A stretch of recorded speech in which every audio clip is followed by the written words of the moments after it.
Well, hello, Kirsten here, your decision coach for the episode. Let's talk about change. Let's talk about when changing course is the smartest move. This comes up all the time in decision coaching, especially with people who really want to make thoughtful decisions, but know they can mentally clutter up their choices and get in their own ways. Let's lay out how to face this real life situation when you think changing course might be the best choice. And really, how do we do it without a ton of drama?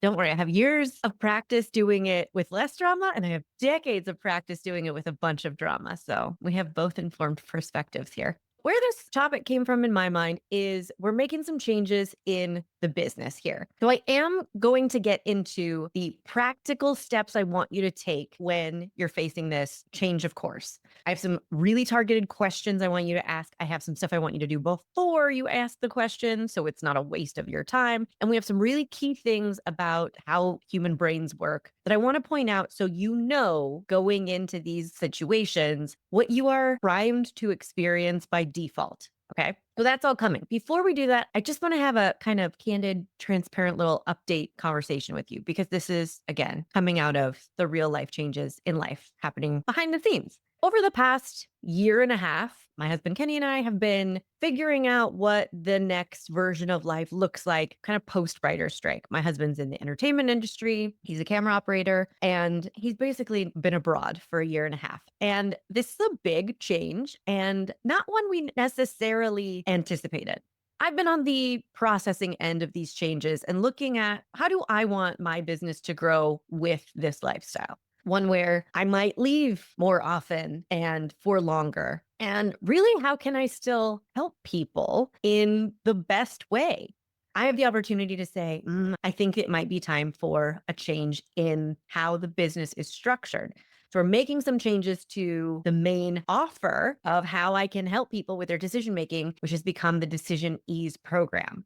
Thinking about the main offer, though, thinking about what if I change the way I primarily work with people? I'll still work with people one on one, but it won't be the primary way. Has kickstarted all of these other really exciting changes, including laying everything out on the table essentially from the past 7.5 years and thinking, what is the best, most effective, clearest way this can be presented to someone with a busy real life? What's the best way I can get this into people's hands and heads and have it positively impact their lives? And that revealed the Decision Ease framework, the core teachings, the fundamental skills that result in you feeling better about your decisions. So looking at everything and putting it all together revealed the Decision Ease framework because that's what we're going for. Originally, when I started my business and the Decision Masters program I ran for many years and the Decision Masters podcast, I was more interested in mastery. Frankly, I was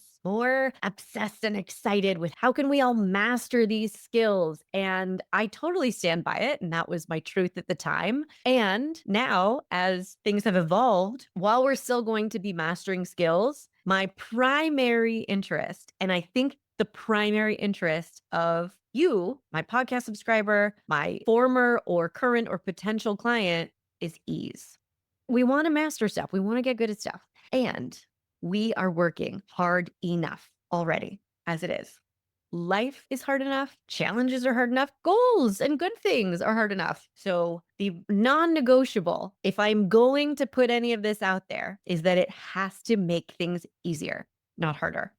So that's where the name and this new concept or this evolved concept came from. We're going to really lean into decision ease. In the podcast, in the program coming up in 2026, the workshop you can get right now on demand. It's called the Ease Essentials Workshop because it pulls out the essentials from the framework that you can go use in your real life right now. So I know we're kind of going all over the place at this moment in my story, but I want to be as transparent as possible about where these changes are coming from and just let you into the behind the scenes of things. This new structure for my business in that we're going to have the Decision Ease program starting January 2026 is just going to make things clearer and more accessible for you. The best program yet to help people stop overthinking, stop second guessing their choices, cut through this mental noise we get ourselves into faster, and make clear headed, thoughtful decisions, even the really big ones. So that's what we're doing. That's where we're going. People who join the waitlist get first access and get a discount should they join the program later. So you can get on the waitlist right now. If you don't want to wait to work together until January, you can also still work with me one-on-one. You can find out all of that at kirstenparker.com/coaching. So I know that this isn't a total deviation. I'm not presenting you with, I've decided to completely change course in my entire life. And it sounds very dramatic.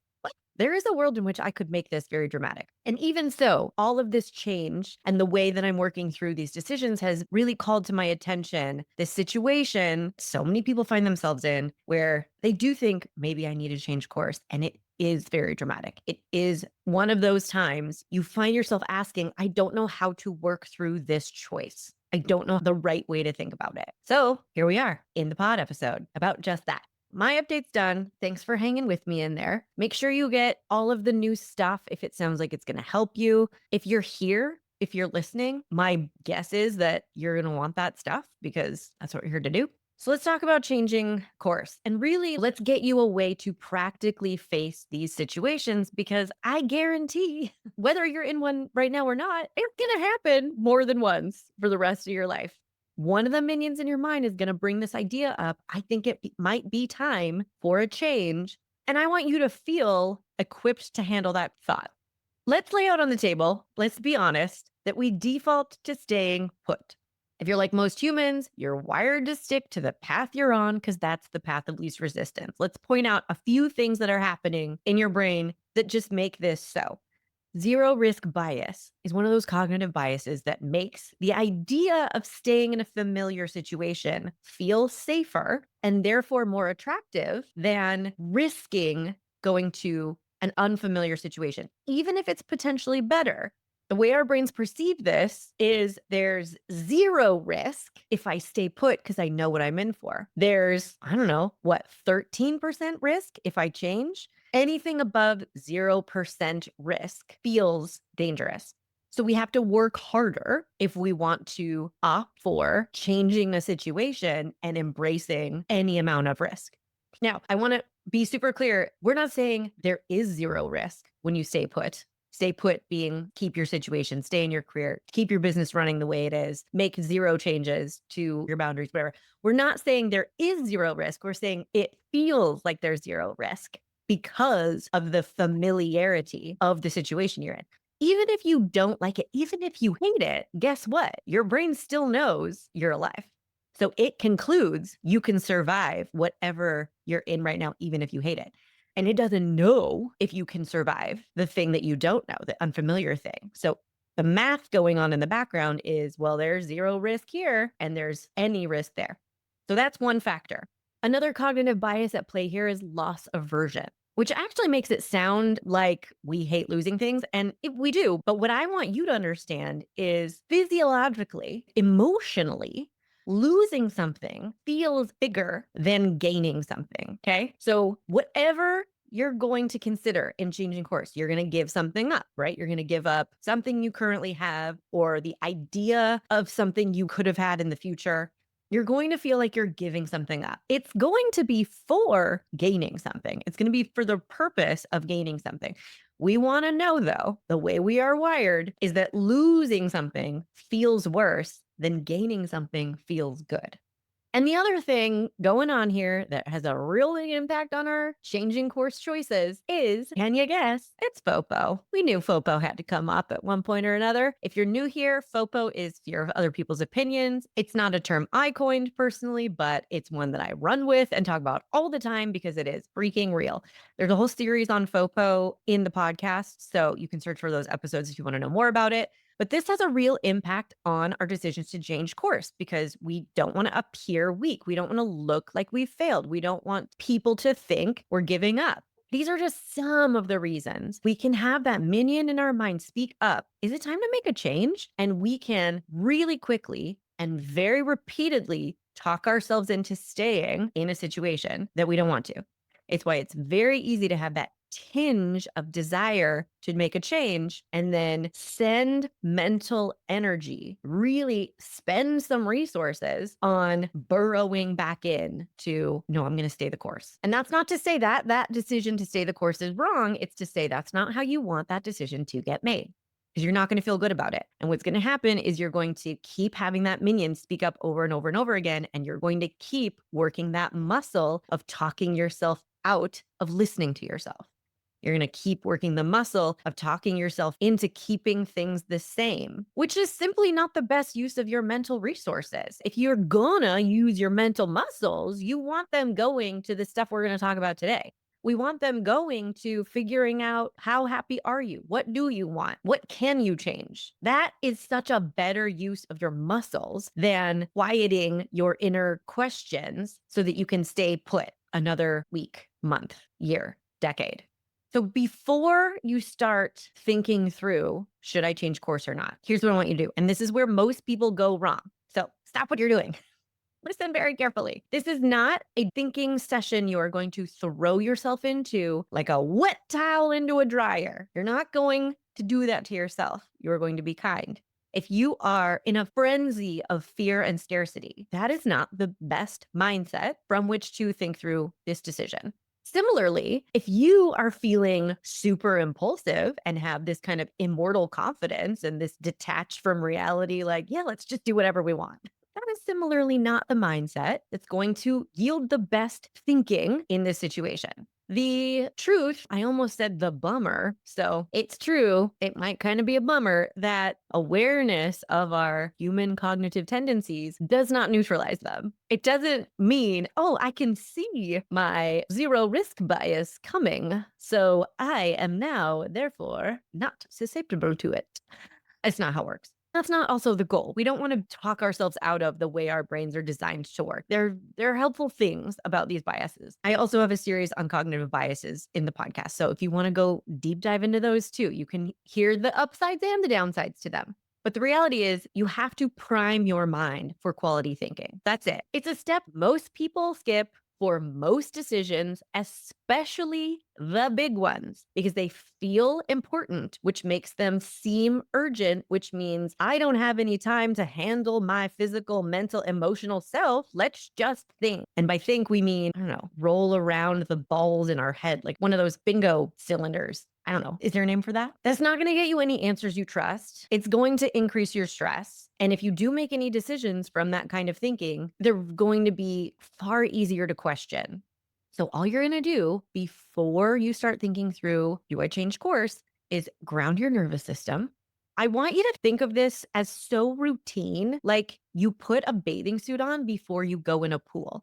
That's how regimented I want this to get for you. Oh, we're going to go in the pool? Let me put my swimsuit on. Then we can go in the pool. No one in the world would question that. And it would actually be kind of weird if you thought, oh, we're going to go in the pool and just walked in. Shoes on, cell phone in your pocket. This is what you want to become second nature for you. Oh, we have a big decision to think through. Let me ground my nervous system. It's just going to be that simple and straightforward. The next thing you're going to do is just these two mental muscles I want you to exercise, but it's going to make all the difference. You're going to connect with your resilience and your resourcefulness.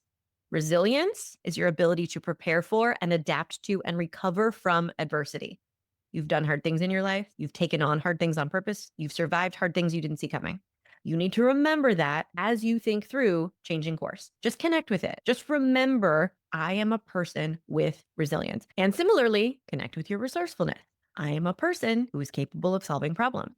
I can figure things out. Doesn't mean I have to, doesn't mean I want to, doesn't mean I like it. But these are the things you need to remember to prime your mind for the best quality thinking. After you've done that, great news. I have like a handy dandy checklist of questions you can ask yourself as you face this situation. Do I change course or not? And we're really lowering the drama around it. Now, when I say drama, it doesn't mean you don't have feelings and you don't feel scared or you don't feel excited or you don't think it's a big deal. All of those things are allowed and actually helpful for big decisions. Emotions drive decisions. We're not trying to eliminate them to make the most cerebral, emotion-free decision. You can have emotions and be in a grounded place at the same time. And that's what lets it be a big deal without being in an internal drama. So once you're primed and ready, here are the questions that you can work through one by one to have really clear thinking on should I change course or not. Ready? Will I be able to create the results I want or experience the results I want if nothing changes? This is a great question to start because you want to know, is it worth even thinking about change? If I can still get what I want, if I can feel what I want, experience what I want, achieve what I want, even change what I want. If the situation that I'm in currently, whatever we're talking about, just rolls on down the road as is, if nothing changes, really let yourself project into the future 6 months from now. If nothing changes, where do I think I'll be? How do I think I'll feel? A year from now, if nothing changes, how do I think that will look? Will I still be able to get the things I want? Will I feel good about it? The next question to consider is, what is in my control to change, internally and externally? This is a helpful question because it keeps you from jumping straight into ideas. The problem with jumping into ideas is that we are typically super limited in our thinking about what's possible when we're at this place of changing course. And we're not here to do limited thinking, are we? So, what I want you to do is not think about what changes do I want to make? What changes do I think are possible and realistic and won't upset anybody too much? I just want you to be super neutral and objective and honest. What changes are within my control? You're going to have to challenge yourself not to hold back here, because things are in your control to change that you will not want to change. And that's fine. Write them down. You need to see your agency from all angles. So if it is in your control to change your attitude about a person you really don't respect or like, are you going to do that? Maybe not. Do you want to do that? Probably doesn't sound like it. But can you do it? Yes. So write it down.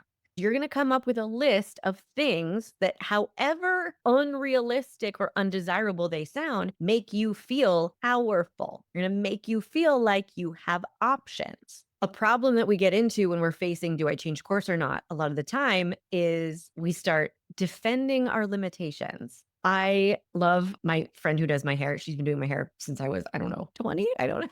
So we've known each other for a long time. And we have these great conversations about effective ways to communicate and strategic thinking. My actual first job was working the front desk of a salon when I was 15, and I freaking loved it. There's just so many people and so many stories, and you get an inside look into everybody's heads. And I was like, yes, let me in there. This came up at our last appointment. We were talking about somebody complaining about things, unwilling to make any changes because of XYZ excuses, basically. And I pointed out that's what we call defending your limitations. It's really making an argument for why you can't be happier, why you can't change a situation where some things are arguably in your control. And it's a really, really, really easy mindset to get into. And I have been there. It's human. We're not judging. That's why answering this question as asked is very important. It will help you get the best answers. Don't answer, what do I want to change? What am I willing to change? Ask, what is in my control to change?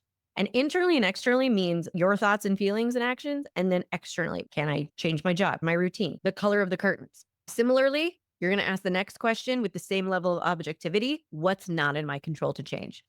How somebody else acts, not in my control to change. Whether somebody else wants to change or not in my control to change.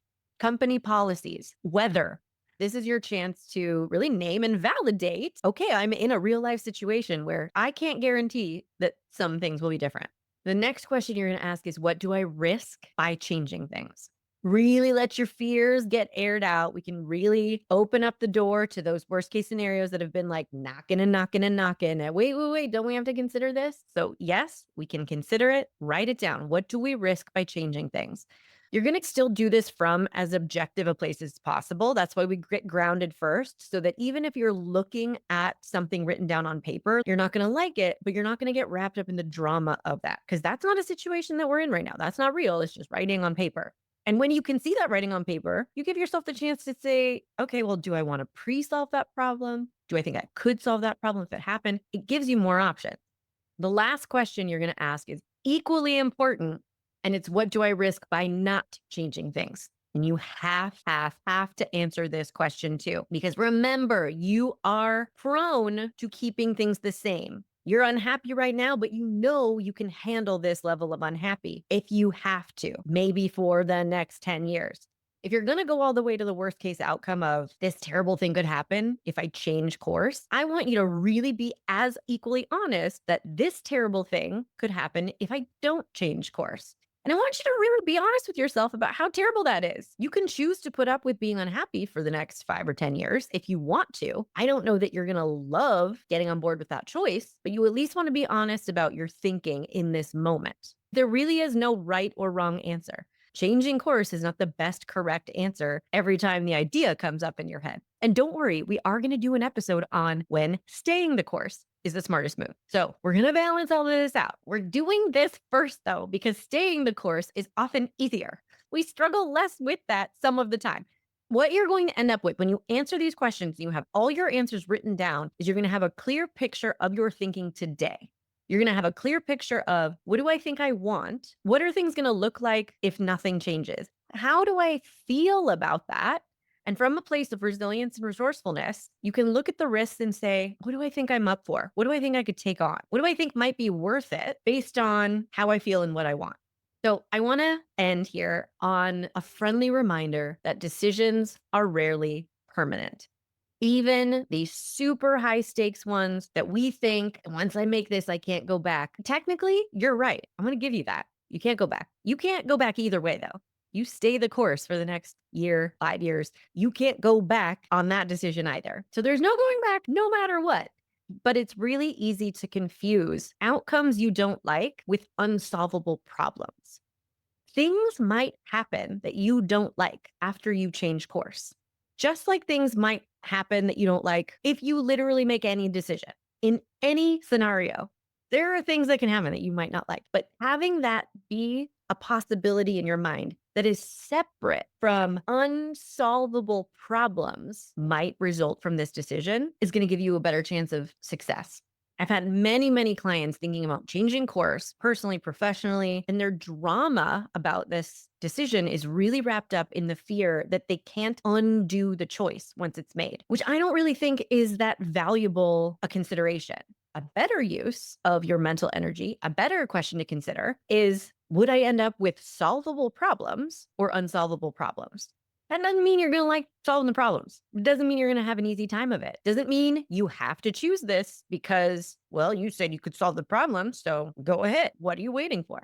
You're not boxing yourself into a corner here, but you are letting yourself look beyond the initial discomfort of things being out of your control, impossible to predict, and potentially disappointing or upsetting. And you're looking beyond that to see, could I solve the problems?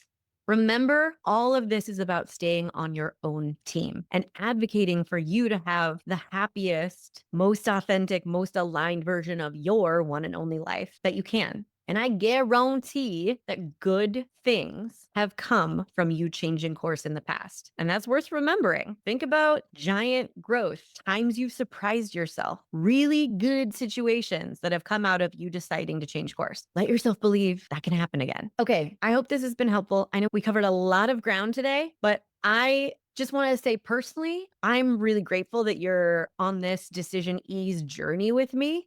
I think the world just continues to get, I don't know, a little harder and harder. So I want you to know I'm here for you to help you try to keep balancing out things and make them easier and easier because you can do it. And decisions get easier when you trust yourself and you take control of your process. So that's what I'm here to help you do. I'll see you next time. Hey, want to find out your decision style? Obviously, go take the decision style quiz. It's in the show notes and at kirstenparker.com/quiz. We all have our style when it comes to making decisions, but do you know how to use your default way of thinking to your advantage? Or do you mainly get stuck in the most annoying parts of overthinking and people pleasing? The decision style quiz has your answers, my friend. Take it right now at kirstenparker.com/quiz.